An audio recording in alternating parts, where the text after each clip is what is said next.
Hello friends, science paper 1 is our paper today, 2021, which is physics.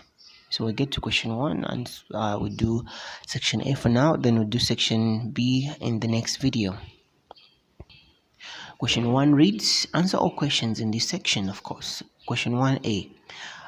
When converted to base units in scientific notation, 2 GB is 2 times 10 to the power 9 bytes, because this is 2 gigabyte. Giga means billion, then mega means million, kilo means thousand, okay, centi means 100, then deca means 10. So this is giga, so it has got 9 zeros.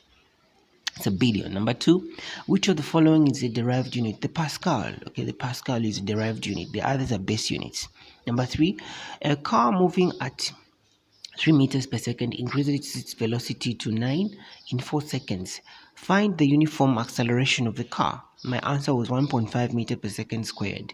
And this is how I found it. Acceleration is equals to change. This symbol is delta. It means change in velocity over time taken, which is the same as a difference before and after. So this is the final velocity minus initial velocity over time. Final is 9 as it is here. Then initial is 3 as it is here. And the time taken is 4, which is this 4 here, and then we resolve this to give us 1.5. That was the acceleration, 1.5 meters per second squared. Number 4, a rock weighing 8 newtons on the moon. A rock weighed 8 newtons on the moon where the acceleration due to gravity is 1.6. Calculate the mass of the rock on Earth where the force of gravity is 10. So don't go very far. Remember, mass is constant, but weight depends on the pull of gravity. So just write your formula for weight, then make mass your subject. Then you're going to have 8, which is our weight. Then the acceleration, which is 1.6. The mass is 5 kg. So this mass is constant wherever you go with a stone. Remember, mass is the amount of matter in a substance. So provided you don't remove or add any more matter to that substance, the amount will remain constant. That was our 4. Answer here is B, 5 kilograms. We'll move a bit. The following diagram shows the pilot in air after jumping from a plane. Why would he leave his plane? Okay, was he shot at or what? Okay, as he falls, how will the size of the forces acting on him change before he attains terminal velocity? So terminal velocity is simply constant velocity at which the force of friction or the resistance, air resistance, becomes equal to the weight of the falling object. Okay, becomes equal to the weight of the falling object. So before attaining terminal velocity, understand that he will actually be increasing in terms of acceleration. But as this man falls, understand that you actually, of course, as you begin falling, you begin to accelerate as increase in velocity. Then at some point, you actually begin to get to constant velocity, meaning acceleration will actually will be getting to 0. So meaning you somehow stop increasing. You start not really slowing down, but you not be increasing in terms of velocity the way you were at the beginning, meaning the downward force decreases. Okay, meaning you're being pushed upwards. The air will be pushing this man upwards as gravity will be pulling him downwards. So for him to reach terminal velocity, which is constant velocity, there shouldn't be a resultant force, meaning the downward and upward force. Upward caused by air resistance will be equal to his weight, which is a downward pull. So meaning there won't be any resultant force, and the resultant force is the unbalanced force which brings about acceleration, meaning he won't be accelerating anymore, but he'll be falling at constant velocity, which is termed as terminal velocity. So downward force will decrease, upward force increases, meaning it will be opposing his falling. That's why the downward force reduces, because it's being opposed by air resistance, and it will reach a point whereby they will become equal, both of them. Then he will be falling at constant velocity. Therefore resultant force decreases, meaning this one causes acceleration. So as it decreases, it means acceleration decreases to up to the point where it reaches 0. And then when acceleration is 0 and the body is still moving, it means it's moving at constant velocity, which is our terminal velocity. So our answer here is C. The following diagram shows a 30 centimeter spanner used to turn a nut with a force of 60 newtons. Find the moment of the force. Moment is equals to Fd, force times distance, okay?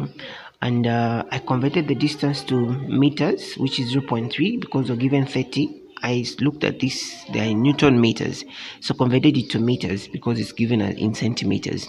Centimeters conversion, this is just divide by 100, then you've got 0.3 meters. Did my calculations, it gave me 18 Newton meters, okay, Newton meters, but here there is no 18 Newton meters, okay. So I went back to just calculate it the way it is in centimeters because it can still be done this way. So we've got 60 newtons times 30 centimeters, which is this again. It gives me 1800 Newton centimeters because I didn't convert this one, so it's Newton centimeters. So there's a 1800 Newton meters here, so the answers here are somehow mixed up, but if you don't convert the distance to meters, it should come out like this. If you convert, it's supposed to come out like this. So it was either they were supposed to put Newton centimeters, but I think the answer was supposed to be this one, 1.8 newtons, but they just didn't do their math properly.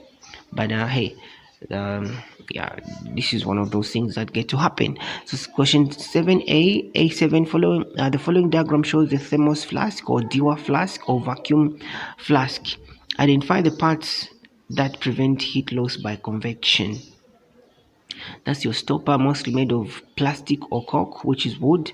And then F is the vacuum, then L is of course the liquid, then G is simply just a space between the casing of the flask and the glass.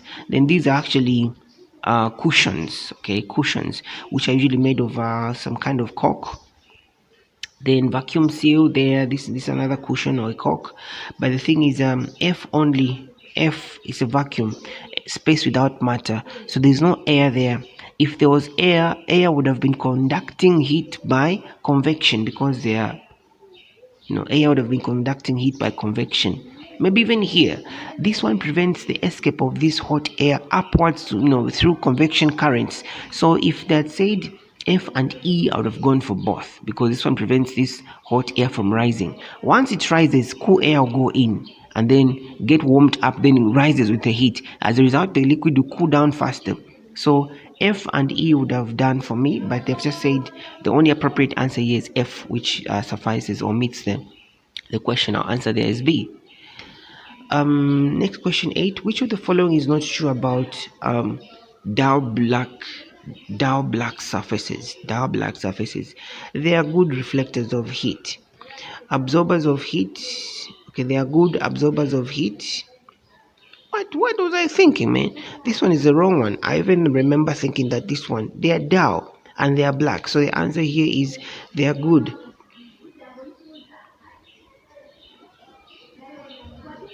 They are good absorbers of heat. That's why if you put on something black, you're likely to absorb a lot of heat. Reflectors are supposed to be shiny and with bright colors. Okay, if possible, silver, like mirror-like colors. Radiators of heat, emitters of heat, this is the same, but absorb. Black surfaces absorb larger quantities of heat. This question is coming from the topic of light, rectilinear propagation or linear propagation of light.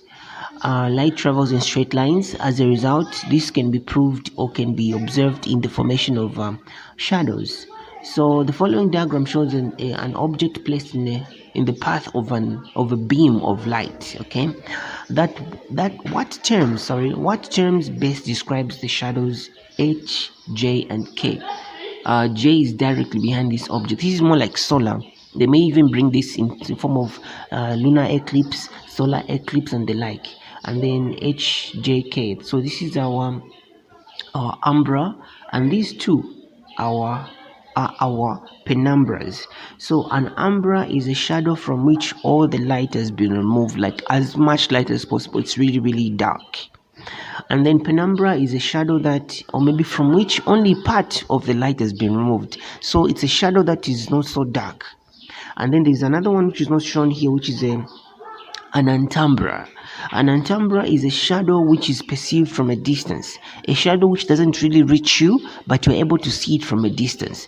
Like when you have a solar eclipse, in which the moon is further or far away from the earth, you're just going to see as if the sun has gone dark a little bit, but the sunlight will still be reaching you. So you'll be seeing that there's some kind of ring, like the moon has covered the sun, but the shadow won't really reach you, but you still perceive it. Okay, but if the moon is nearby, you're going to have an umbra, a dark eclipse. And if you're not really directly under the shadow of the moon, you're going to be observing a penumbra. So check this one out and remember them. Question 10. Which of the following is true about images formed by plane mirrors? They are virtual, meaning that they are not real.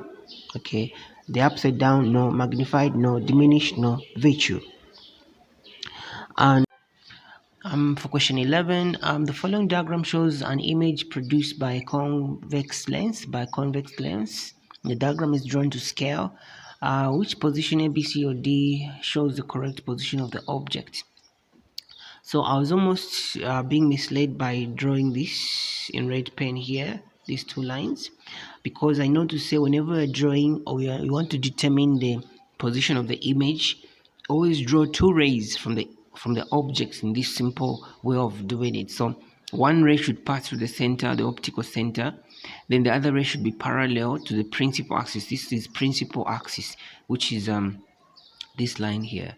That's your principal axis. So it should be parallel to the principal axis and then bend to pass through the focal point, the first focal point, bend at the principal or the focal plane, the line at the center of the lens, which is at right angle to the principal axis. So it bends here to pass through the first focal point. Then I realized later on to say I was treating the image to be the object. So I realized this is actually my image, not my object. So if I wanted to find the image, I would simply use these red lines. And then it would mean that the image would be at infinity. Okay, at infinity. Because this is F, just like this is F. Okay, this is the focal point from this other side, and on the other side, that's the focal point. So if you have to find the what?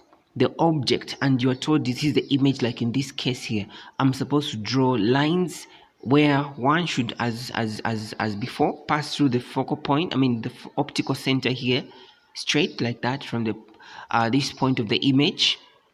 Then the other one has to move from here to come and pass through the focal point here.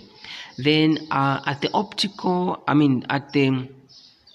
plane, okay, optical plane, draw a parallel that should meet the first ray in this direction, and where they meet, that's where your object is.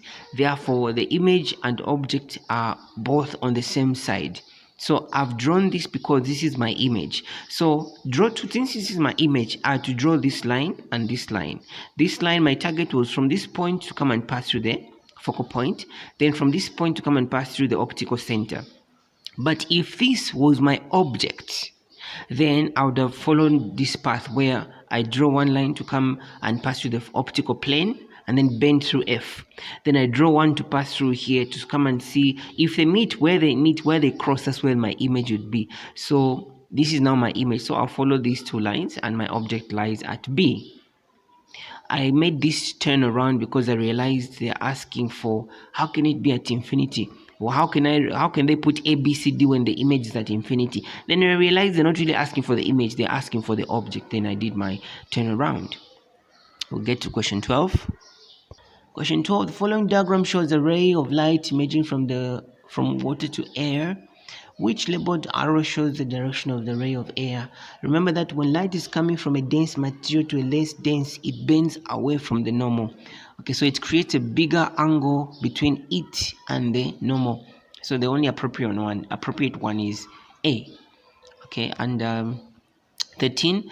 The siren from an ambulance or police car has a very high pitch. Which of the following can change the pitch of a sound wave? Frequency. The higher the frequency, the higher the pitch. The lower the frequency, the lower the pitch. So our answer here is B. Amplitude has to do with loudness, okay, and also power of sound, or intensity of sound. Velocity, that is speed. Wavelength, not really, but frequency. 14. Which of the following materials is more suitable to make permanent magnets? Steel. Steel is a hard magnetic material, meaning it doesn't easily get magnetized, but once it is magnetized, it doesn't easily get demagnetized. Question 15. The leaves of a positively charged electroscope diverged when a charged body was brought near it. This proves that the body was negatively charged. Okay, so for question 16, the following circuit diagrams show three bulbs of equal resistance connected to a 6-volt power supply. In which diagram will all the bulbs light brightest? This question was a little bit tricky, so I left out a question mark because when you look at this, these wires here are, the wire is just continuous, meaning, remember, current takes the path where there is less resistance. So bulbs are actually resistors in some way, so current will just pass through here. The bulbs won't really go on because there is a pathway where current can easily pass through, so this one is ruled out. And besides, when they're in parallel, the voltage will be affected.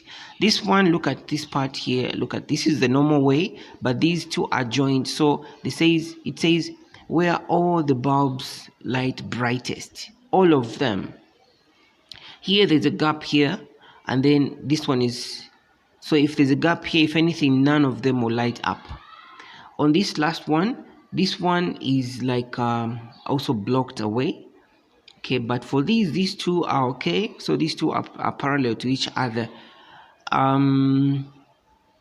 Okay, if it has to come to what it has to come to, I would say D. Okay, because and the only bulbs that will light up are these two, because this is an there's a short circuit here, a shorter pathway through which electricity can pass, rather than going this way where there's resistance, it will just pass here. So only two bulbs will light up and they'll be brightest because they're in parallel. In parallel, voltage is maintained while its current may differ.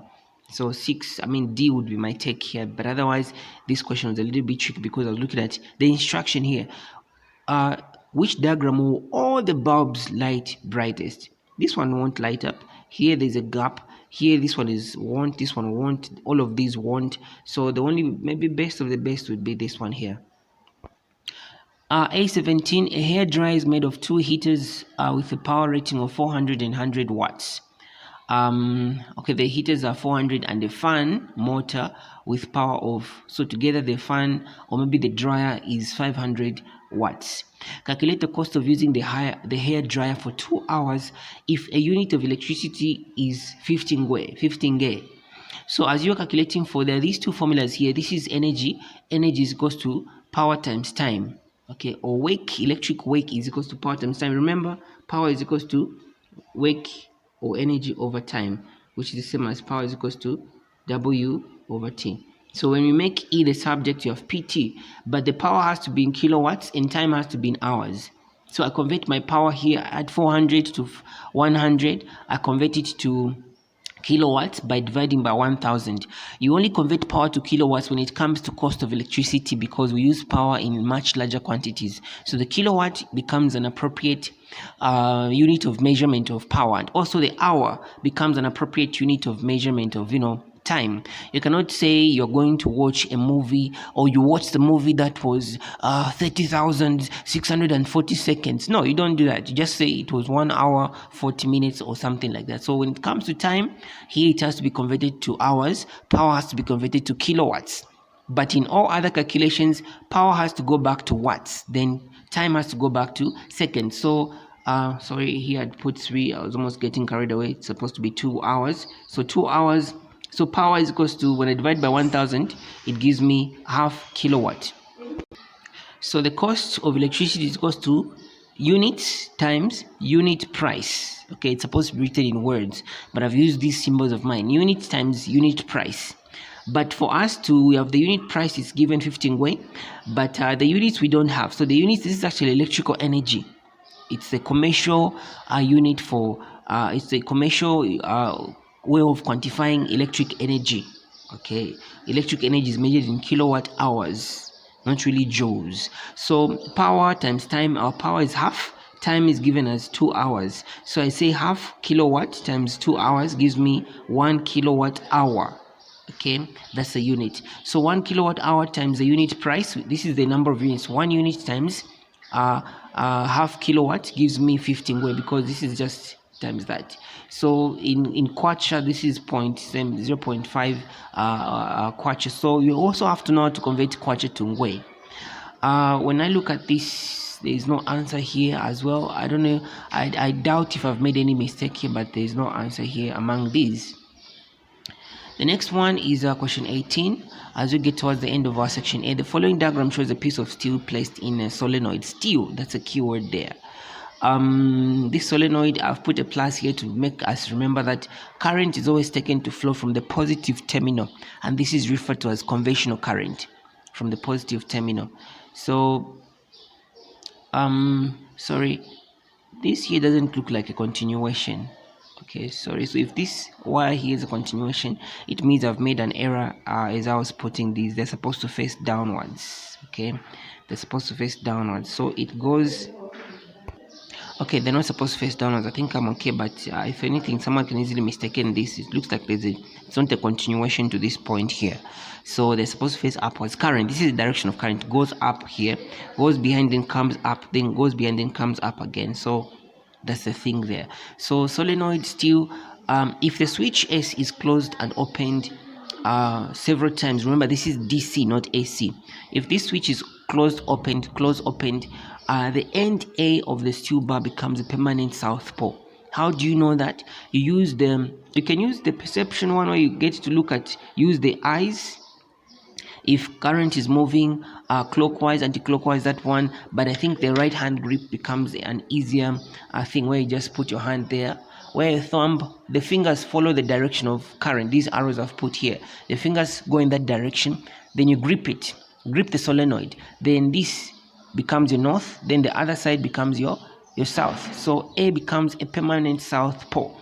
Why do we say permanent? Because we're using steel. Steel makes permanent magnets. Iron makes temporal magnets. 19.